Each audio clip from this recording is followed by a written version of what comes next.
something that's super important with this, but I think people don't talk about it enough, is we constantly push this idea of something's wrong, talk about it. Something's wrong, talk about it. We need to talk more about it. That becomes very irrelevant if you're talking to the wrong people or if it falls on deaf ears. So communication is super important, but I would argue that comprehension is arguably even more important. Because if you're constantly talking about something and you're talking to the wrong people, or you're constantly trying to reach out, which I know people who have tried to reach out and they don't get what they're looking for because it's not comprehended on the other side, because people don't have the skills in terms of how to face that. Like, people come up and they go, hey, I'm struggling, and people don't know the right things to say. So I think there's a gap there that we also need to focus on developing our skills of how do we actively listen and show empathy when people do come to us, so that when that situation arises, hopefully we can give them the thing that they're looking for.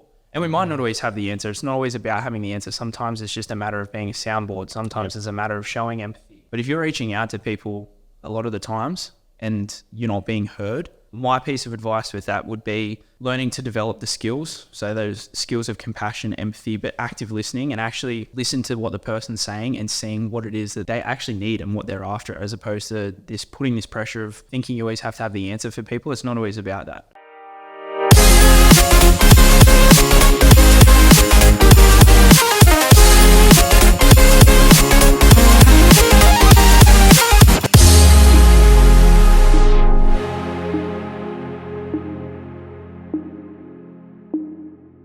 Episode 6, welcome back. Thank you for listening to the previous episodes, everyone that has.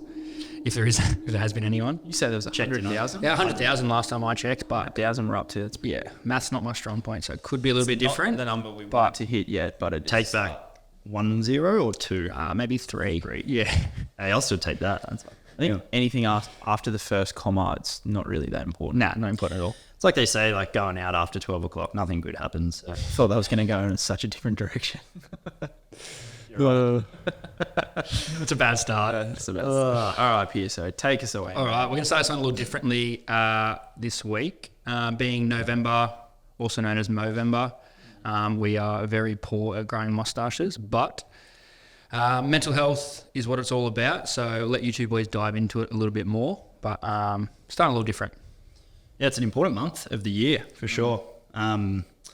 As we know, with our beautiful producer, Cooney, we used to run a men's health group together. So, a lot of what we were doing was trying to create a safe space for guys to open up, making sure that they had people that they could lean on when times get tough, because that's life.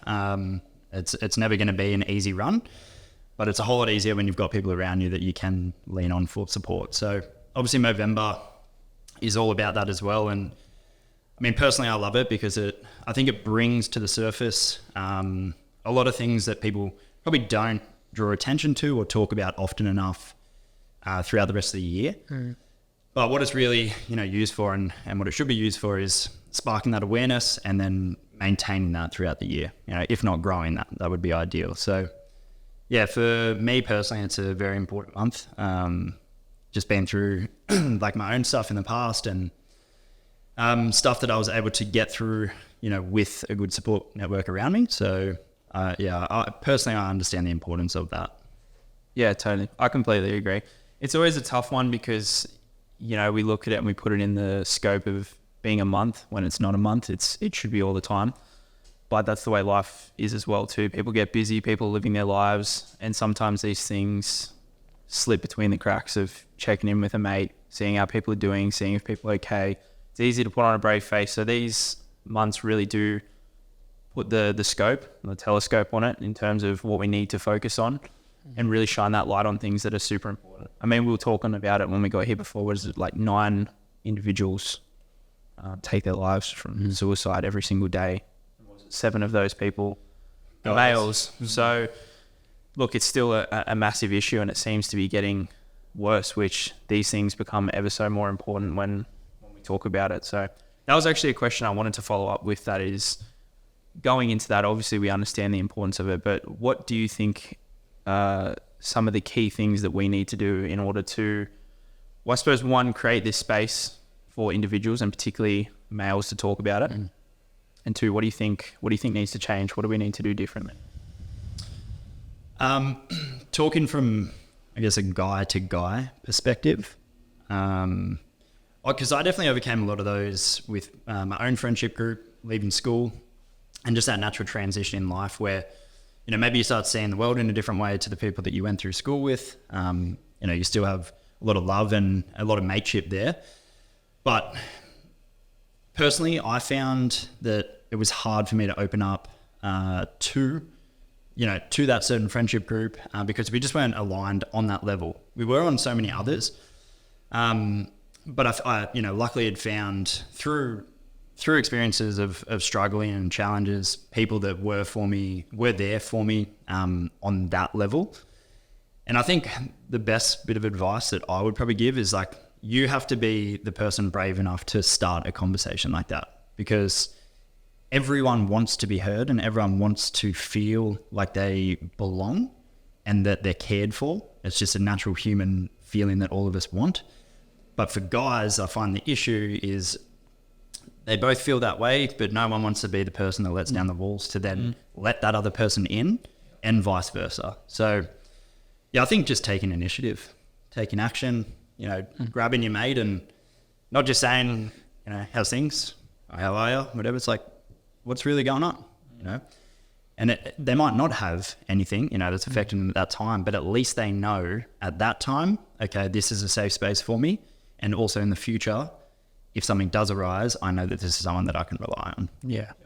Yeah, I agree. I think actions, like the main thing you said there, like actions is the only way it's going to happen. Like we can talk about this on this podcast and people, it can be Are You OK Day and all those things where people get up for one day, they talk about it and they think they've done their part and then it goes to the side. I think it's just like putting more things into action instead of just saying the things is what I think. I'll add to that. I completely agree with that, 100%. I have a little bit of a different scope. But as time's gone on, I think is something that's super important with this, but I think people don't talk about it enough, is we constantly push this idea of something's wrong, talk about it. Something's wrong, talk about it. We need to talk more about it. That becomes very irrelevant if you're talking to the wrong people or if it falls on deaf ears. So communication is super important, but I would argue that comprehension is arguably even more important. Because if you're constantly talking about something and you're talking to the wrong people, or you're constantly trying to reach out, which I know people who have tried to reach out and they don't get what they're looking for because it's not comprehended on the other side, because people don't have the skills in terms of how to face that. Like people come up and they go, hey, I'm struggling. Hey, I'm really like sad. I'm struggling with this. And people don't know the right things to say. So I think there's a gap there that we also need to focus on developing our skills of how do we actively listen and show empathy when people do come to us, so that when that situation arises, hopefully we can give them the thing that they're looking for. And we might not always have the answer. It's not always about having the answer. Sometimes it's just a matter of being a soundboard. Sometimes it's a matter of showing empathy. But if you're reaching out to people a lot of the times and you're not being heard, then you can talk all you want. But at the end of the day, if it's not being comprehended, I think that's a big thing that I've seen as well. So my piece of advice with that would be learning to develop the skills. So those skills of compassion, empathy, but active listening, and actually listen to what the person's saying and seeing what it is that they actually need and what they're after, as opposed to putting this pressure of thinking you always have to have the answer for people. It's not always about that. So comprehension, I think, is a big part of that too. Yeah, and then excuse me, I understand, people's position, like that, for example, where they might not feel like they know how to handle a conversation like that. And honestly, I think it's our responsibility to upskill as a whole in that area. And if you're going to have quality relationships and friendships in your life, like I think it's our responsibility to be able to show up for people like that, Definitely. and equip yourself with those sort of skills. And there's lots of ways you can do that. But if you ever feel like something is out of your depth, just remember you're there as a soundboard for that person. It's not your job to fix what it is that they've got going on. But if something is out of your depth, then you can raise that with whether it's a professional, counselor, psychologist, or even saying to that person, like, I don't want to lead you in the wrong direction with what you're going through at the moment. I'm here for you as a support system. I have your back. I'm your mate. I've got your back through this. But I think it might be really good for you to see someone more of a professional level. Definitely. I mean, I see a psychologist. I know you guys have. Like, I think it used to be seen as, you know, very soft or weak, or like to go and talk to someone about your problems. And I think we are now in a day and age where I've seen significant change in the men's health space, especially men's mental health space, where it's becoming a normal thing to talk about stuff. And it's so great. It's so good to see, because it's progression. And I know that so many people are getting a positive response from now having support networks, or having the guts and being brave enough to go and see a psychologist or see a counselor. So I think there's great progression in the space, and especially in men's health as a whole. Yeah. I completely agree. I think it's the light we need to shine on. I mean, you imagine if back in the day people wanted to get fit and they were like, oh, I want to go see a PT, and people made fun of them and be like, why the hell are you going to do that? Like, we would look at that now and be like, that's crazy. Like, if someone wants to look after their health, like, good on them. Like, go and see a PT, go and see whoever you need to. That's great. Why are we not having the same conversation towards people seeing a psychologist? It seems so much more taboo, but it's not. They fall within the same bracket. One's just more looking at health, one's physical. Exactly. Health as a whole, and they complement each other massively. Yeah. 100%. Yeah, I think it was good just to cover that. Like, so if you're listening and you need to reach out, make sure you do reach out to someone close to you, and try and make that difference in taking that leap. Like Briggsy said, be that person that makes the change. But yeah. 100%. If you think of reaching out to someone, don't hesitate. Do it. Don't overthink it. Yep. Beautiful. Don't regret sending a message like that. Yeah, 100%. Definitely. All right, boys, how have you been? Briggsy, we can probably start with you, saying that you've been on a little getaway. Yeah, been on that Getaway. Yeah, it was nice. It was nice. You know, touching on mental health, mine wasn't in a really bad spot, but definitely not the best that I've been. And luckily, I think through my own experiences and just knowing when I'm sort of finding my capacity, I then know when I need to take off for a little bit and just sort of recharge my batteries. I went to Bali, which was nice. I feel like it's the place at the moment. Everyone's going there. The best. Yeah. And it is. It's so good. Like, the people are so lovely, and the ability to go there and like disconnect to then be able to reconnect for me is, you know, really beneficial. So yeah, I enjoyed my time. It was good. Ate all the food, trained a few times. Eats all the food and he's still ripped. Yeah, Must be nice. Beauty. It was Very the nice. 35-degree days and walking everywhere. I actually came back lighter. Really? Yeah. I've never done that. Very nice. I went to America and I came back like 6 kilos lighter. What? In America? Yeah, I know. Unwell. Which it was just like muscle mass that I reckon was pulled away.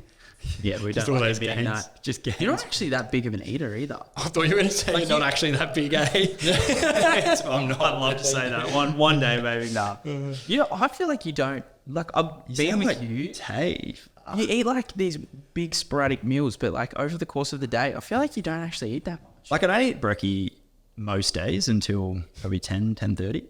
But in saying that, I went through like my whole training focus from when I was like 17 when I stopped playing rugby to 22 was just like building, and I was just eating like a fucking horse and like training. We were talking about the other day, like 5-day split for probably a good part of 4 years.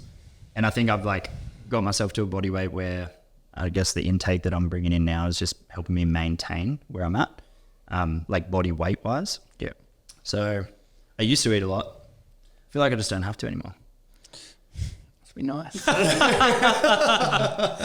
doesn't that just sound like a dream? Just only a bit American there, come back a bit lighter there. Don't have to eat that much, still solid.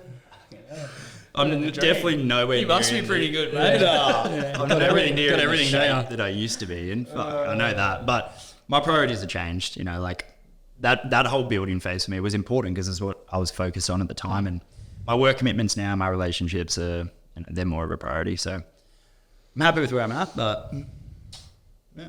Beautiful, okay, mate. Very wholesome. How are you?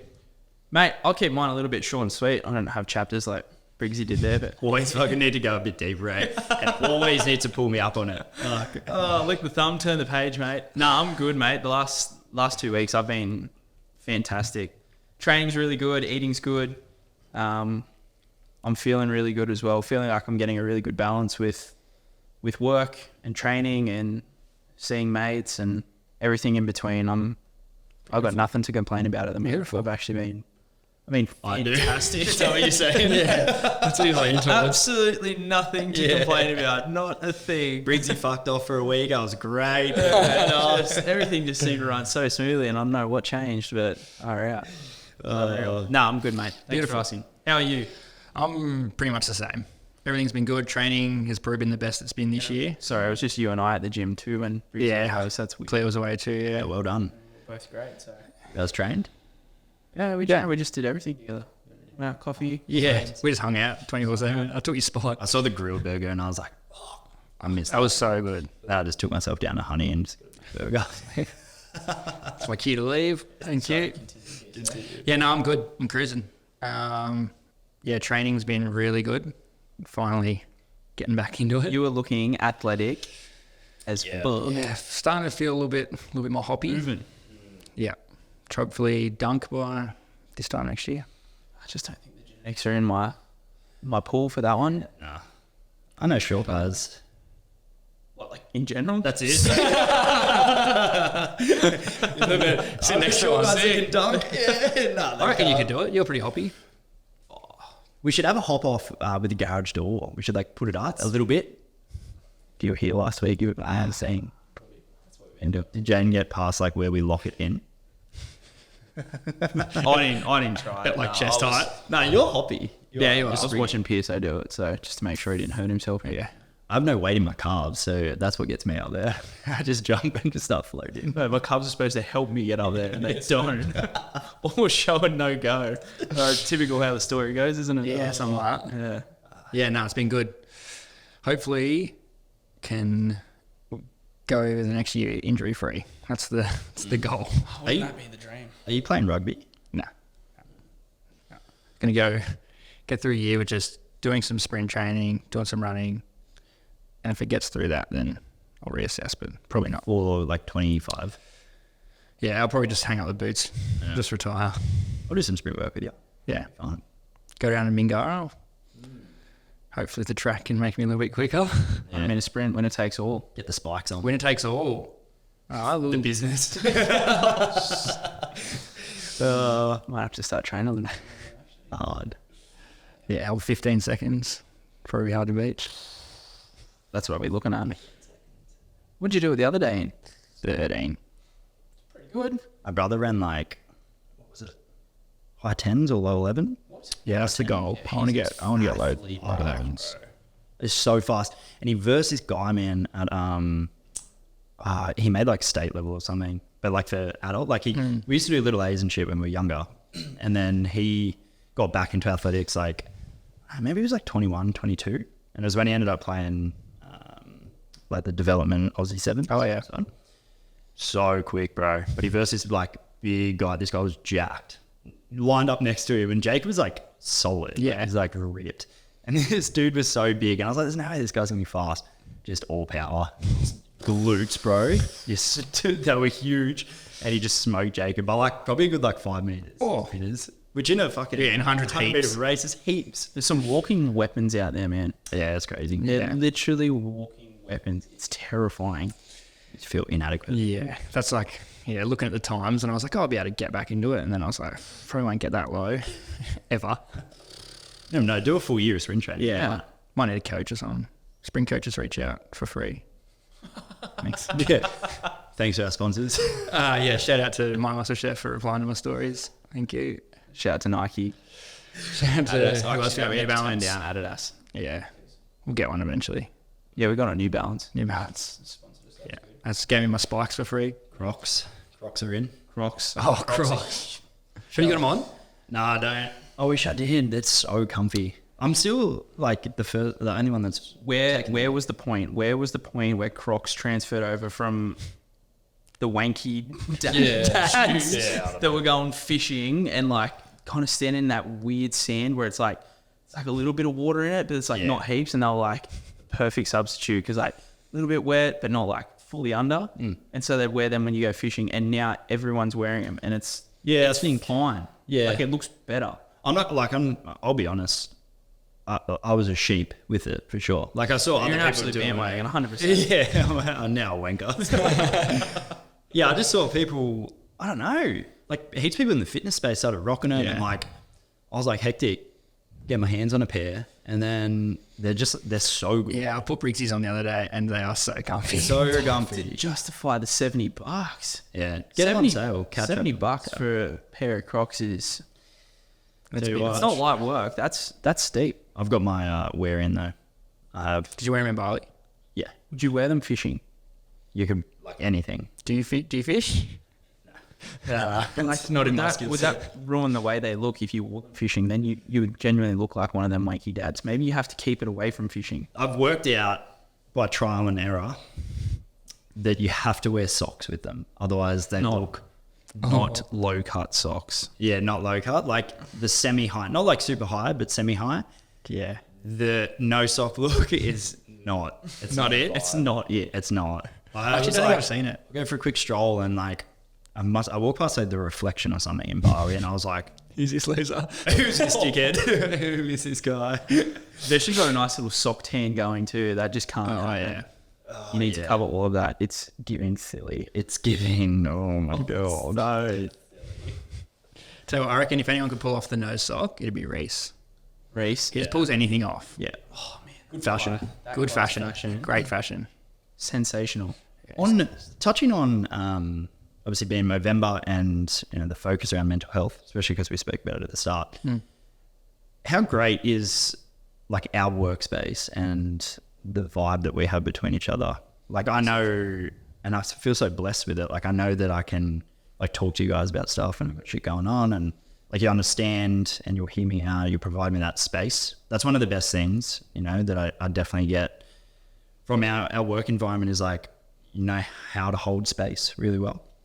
And I think that's the key especially with when it's guys, like when it's your mate and they've got stuff going on, sometimes people just need an ear just to let stuff out, So I feel really blessed. Man, environments play such a big part in that too. In mental health overall, like environment would arguably one of the biggest contributing factors to how you feel on a day-to-day basis. And especially with a working space too, like people spending 8, 9, 10, 12 hours out of their day in a working space. If that's a negative environment, man, that adds up substantially over the course of the weeks and the months.